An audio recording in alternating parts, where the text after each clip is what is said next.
वसुदेवसुतं देवं कंसचाणूरमर्दनं देवकी परमानन्दं कृष्णं वन्दे जगद्गुरुम्। असतो मा सद्गमय तमसो मा ज्योतिर्गमय मृत्योर्मामृतङ्गमय।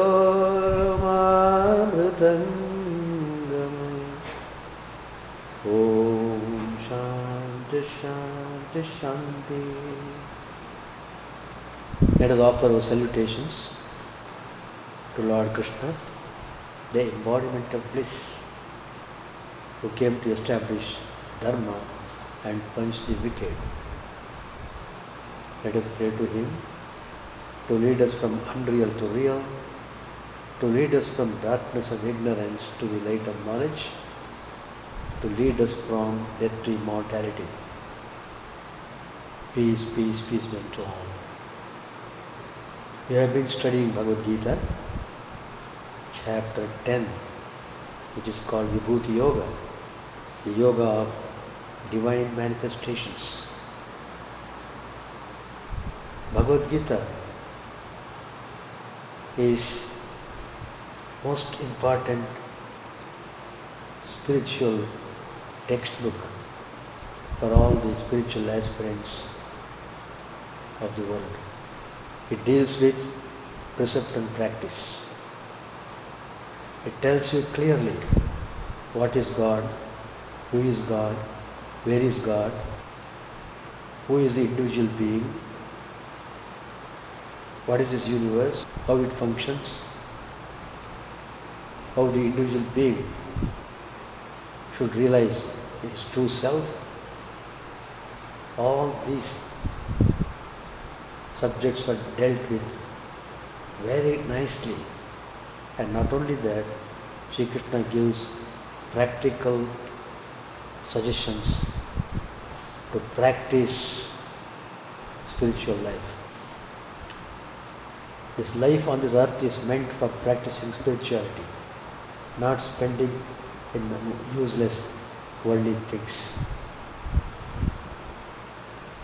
Spiritual life means you have to conquer worldliness. It's very clear. Worldliness and spirituality cannot go together. So the more you are spiritual means the less you must become worldly. That is, our worldly nature should be replaced by the divine nature. We have to cultivate divine qualities. Then only you will understand the glory of the divine. So, to realize God, you should become God. That's the meaning. So you must acquire all the divine qualities which are very essential to fight this battle of ignorance. Ignorance persists as long as we are locked up in worldliness. So, simply telling worldliness should go will not go like that. Simply telling darkness will go will not go like that. You must bring the light of lamp, you must bring the light of knowledge or the lamp to dispel the darkness. So, the task is bring the lamp of knowledge. Then the ignorance, the darkness automatically vanishes. It vanishes instantly. So, Arjuna was overwhelmed by the deliberations of Sri Krishna, teaching him how to practice Karma Yoga and how to get over this depression. All these things are dealt with very nicely, and Arjuna was more and more keen to know about the spiritual glory.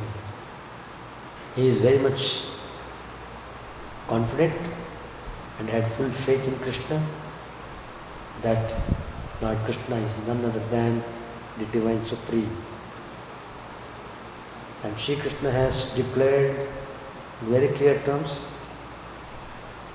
that He is the Lord of the universe. And He also says, I have got infinite names to suit the temperament of infinite people. Infinite varieties of beings are there. Each one is different.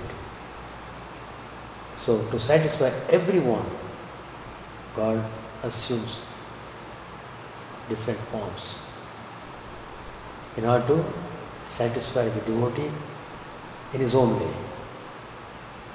That's the beauty of it. So what is needed is, you must know what is devotion, you must get rid of raga dvesh, likes and dislikes, hatred, aversion, get rid of hypocrisy, double talking, double thinking. All these things will not work. You must get rid of all these things. So when you clear the mind of all these negative qualities which have occupied and have become very strong in us, we have to get rid of them. We have to take a number of steps to deal with them. It depends upon the person also. So, and Arjuna was not satisfied by the most inspiring teachings of Sri Krishna. He swore him and said, "Oh Krishna, I want to hear more and more. Please tell me more, like that." So like that he keeps on telling Krishna. So Arjuna says here, "Oh Krishna, is it an easy thing to know you?" This chapter 10, verse number 15. Swayameva vettatvam purushottama bhuta bhavana bhutesha devadeva jagatpade. O Lord, verily you alone know yourself by yourself. You are the Supreme Person, Creator of all beings, Lord of all beings, God of gods, ruler of the world. So how can anybody else know of Him?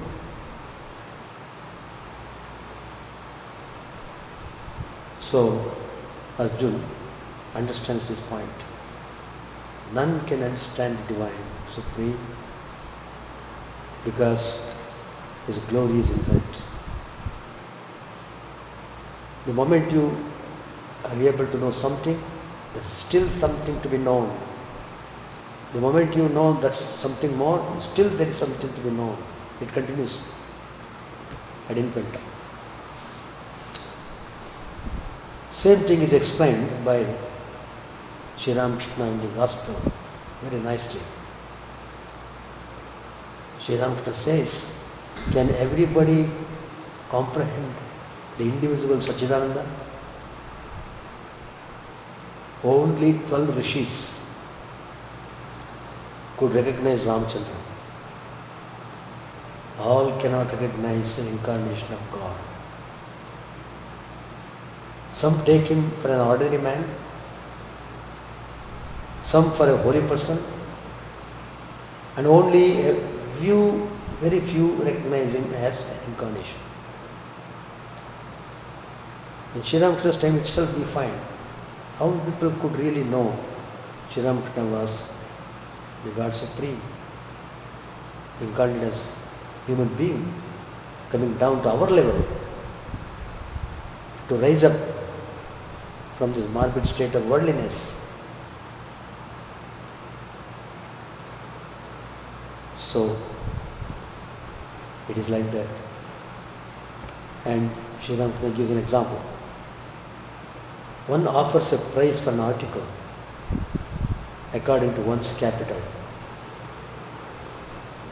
A rich man said to his servant, "Come here, take this diamond to the market and let me know how different people price it.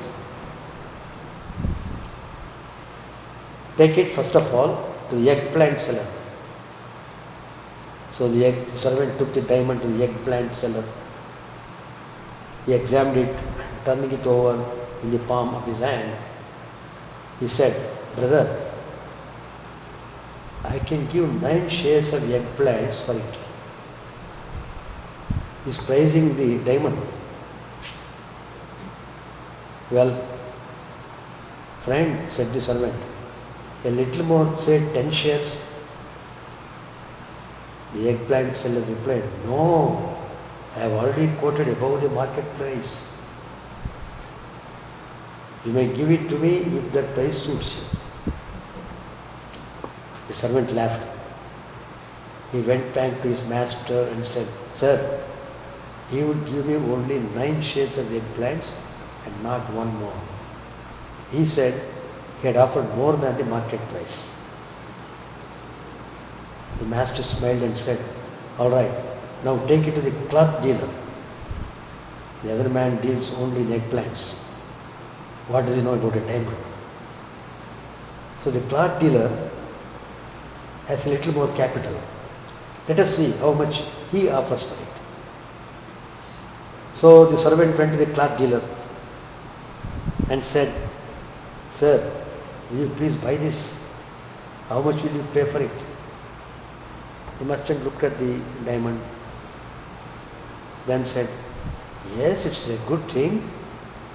I can make a nice ornament out of it. I will give you 900 rupees for it." "Brother," said the servant, "offer a little more and I will sell it to you. Give me at least 1,000 rupees. You can say dollars, $1,000. The cloth merchant said, "Friend, don't trust me for more. I have offered more than the market price." He also does that. "I cannot give a $1 more for it. Suit yourself." Laughing, the servant returned to his master and said, "Oh master, he won't give $1 more than 900. He too said he had quoted above the market price." The master said with a laugh, "All right, now take it to the jeweler. Let us see what he has to say." The servant went to a jeweler. The jeweler glanced at the diamond and said at once, "Oh, I will give you $100,000 for it." $100,000. So the meaning is, only the dealer of the diamond knows the value of the diamond. Same way, the Lord of the universe only knows about himself. None else can know the divine Lord completely. Whatever realization you may have, it is all partial knowledge. Partial. It can't be complete. Just like Sri Ramakrishna gives another example. A salt dove went to measure the depth of the ocean. It melts. It's like that. The person wants to realize God, it becomes one with God, finished. So that is the idea of this verse. O Lord, you alone know yourself by yourself. Swayam Atmanam Atmanam. Verse number 16. Vaktu marhasya sheshena divya hyatma vibhuteha yabhi vibhutibir lokan imam svam vyapyatishtazi. O Krishna, these are Arjuna's words, you should indeed tell me without reserve of your divine glories, whereby you pervade all the worlds and abide in them. So,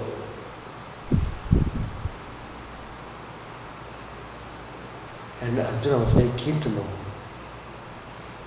about the glories of God. And the revelation of God comes purely by God's mercy. He is the source of knowledge. He is the sun of knowledge. It is possible for a single ray of His to enlighten the whole world. We are therefore able to understand one another and to acquire knowledge in all of its forms. More than all these, we get to know Him by His grace only. So, in order to know Him, we must follow the spiritual disciplines. Very strict. No carelessness. It will not work. You must be sincere in letter and spirit. See, people in general, they do have some kind of devotion to God. They have a place for God, but not prominently. Somehow they keep like that. It so happened, just I am giving an example. I went to a devotee's home on an invitation. I go only on invitation only. So, and this incident happened in America. I won't say which state, I won't say the name of the person also, but the fact I will tell you.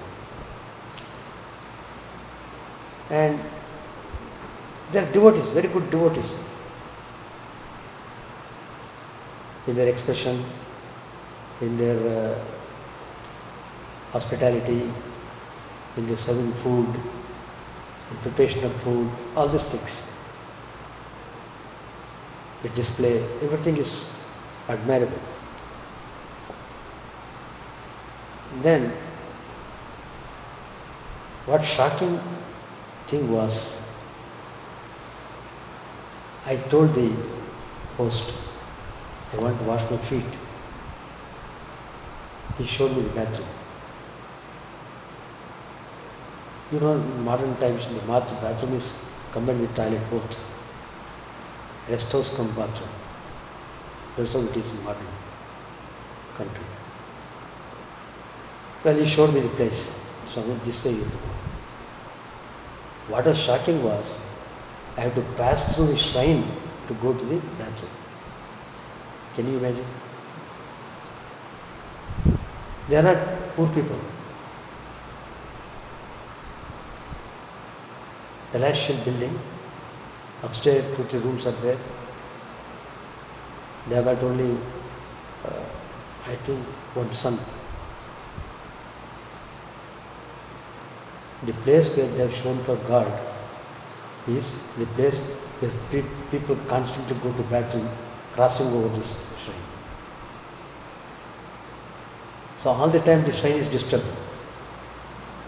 To go to bathroom, you have to go through that room. There is no other passage. The point is, somehow they are not paid any importance to that.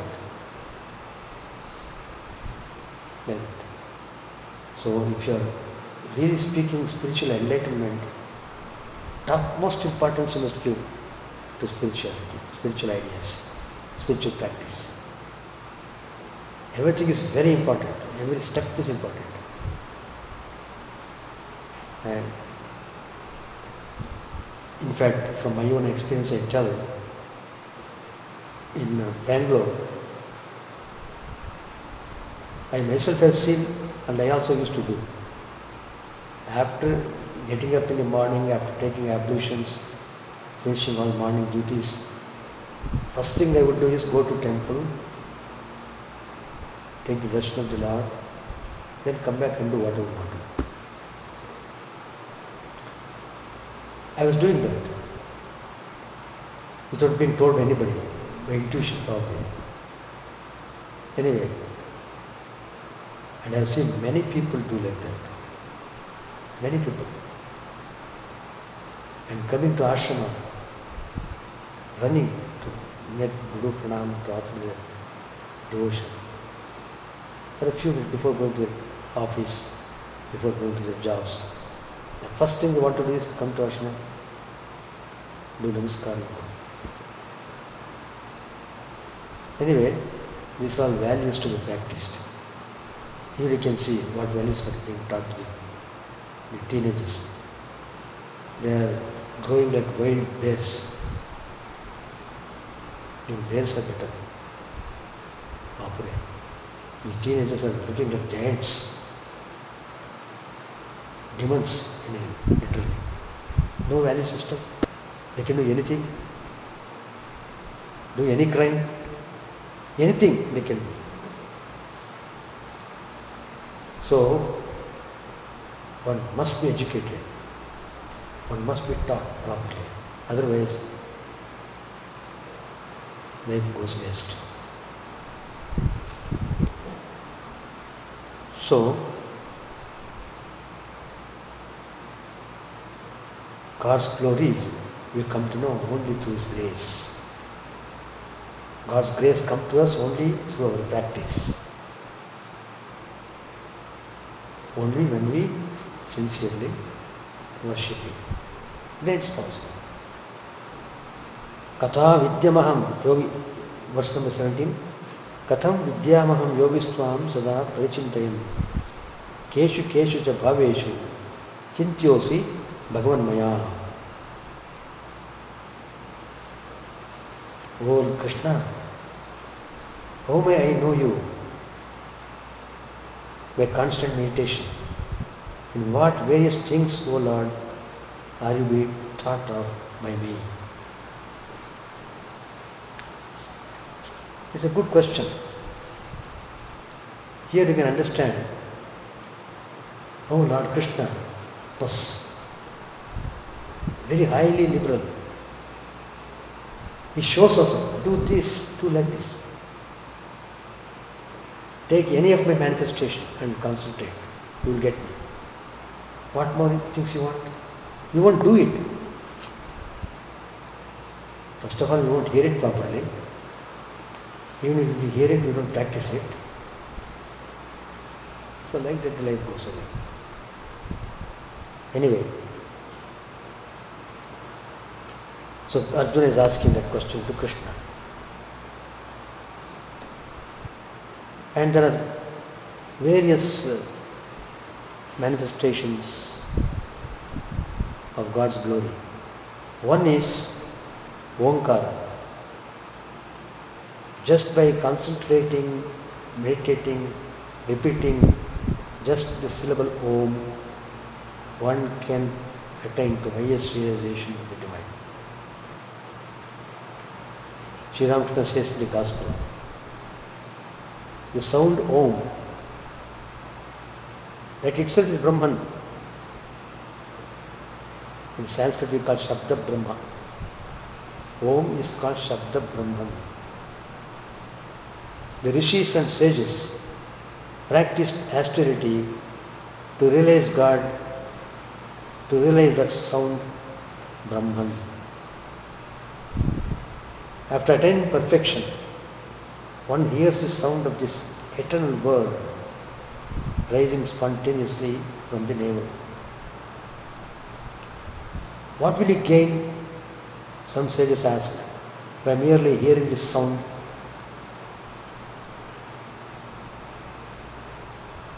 Sri Ramakrishna explains, you hear the roar of the ocean from a distance. By following the rope, you can reach the ocean. As long as there is a rope, there must also be the ocean. Same way, by following the trail of Om, you attain Brahman, of which the word is the symbol. The Brahman has been described by the Vedas as the ultimate goal. But such vision is not possible as long as you are conscious of your ego. A person realizes Brahman only when he feels neither I nor you, neither one nor many. Sri Ramakrishna gives the example, nice example. Think of the sun and have 10 jars filled with water. The sun is reflected in each jar. At first you see one real sun and 10 reflected ones. If you break 9 of the jars, there will remain only the real sun and one reflection. Each jar represents a jiva, embodied being. Following the reflection, one can find the real sun.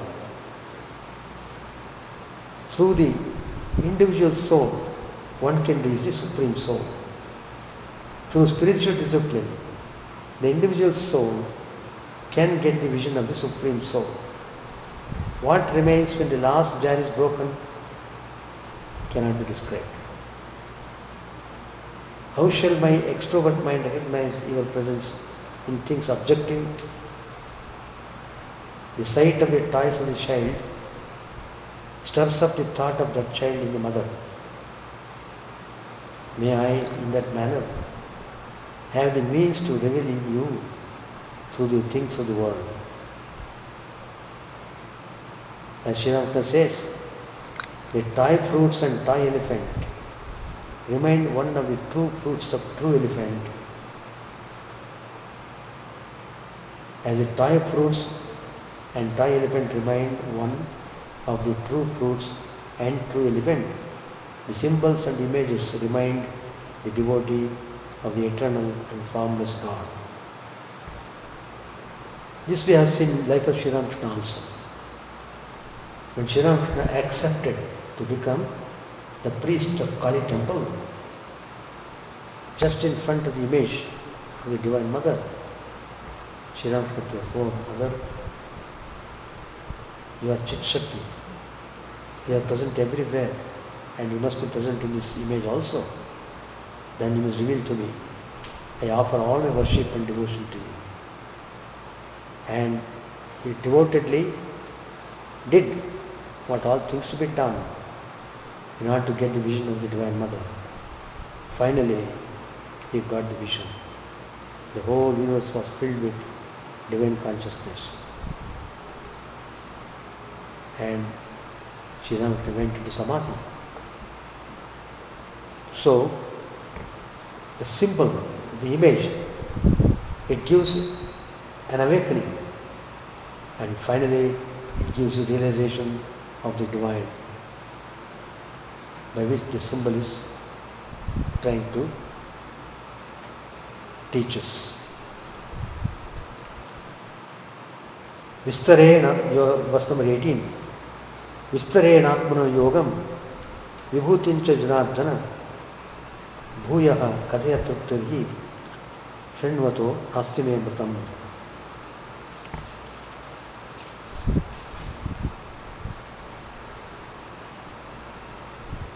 Again Arjuna tells, "O Krishna, tell me of your yogic power and glory, for I am never satiated in hearing the immortal ambrosial words." All Sri Krishna's words were like nectar to him. The more he drinks, the more he wants. So he is asking to teach him more and more. He is Janardana, who is adored by people, both for earthly enjoyments and for liberation. Yoga here indicates the power to know and handle things properly. They are the attributes of God which spontaneously remain manifest. Absorption in the attributes of God is as good as the absorption in Him. While matters earthly are satiating, matters divine are never so. The Jivatman grows increasingly in divinity as it dwells on the divine attributes of the Paramatma. And the relationship between Ishvara and the individual being is like that between magnet and iron.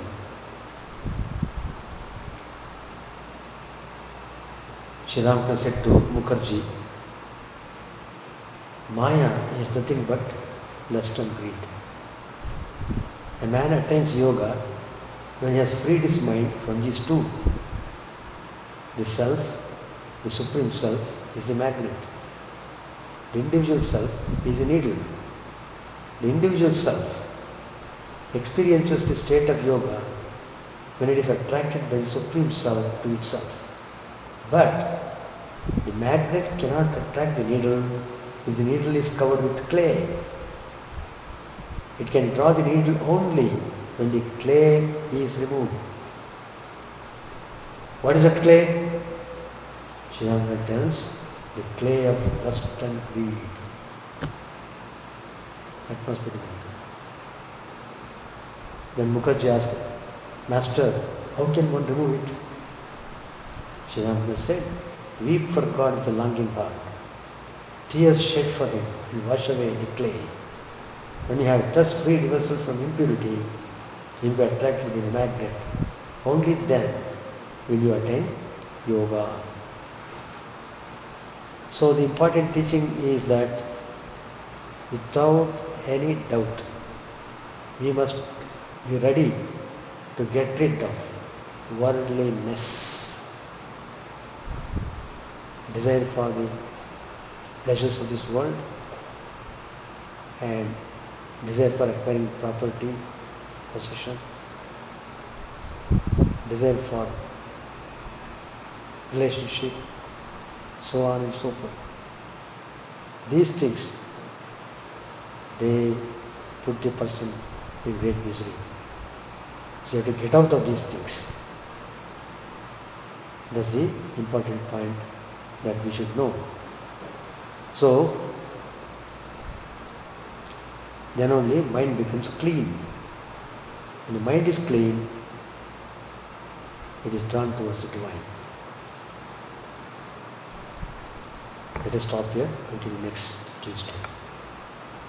Om Vasudeva Sutam Devam Kamsa Chanuramardanam Devaki Paramanandam Krishnam Vande Jagadgurum. Let us offer salutations to Lord Krishna, the embodiment of bliss, who came to establish Dharma and punish the wicked. Om Shanti Shanti Shanti. Peace, peace, peace be unto all.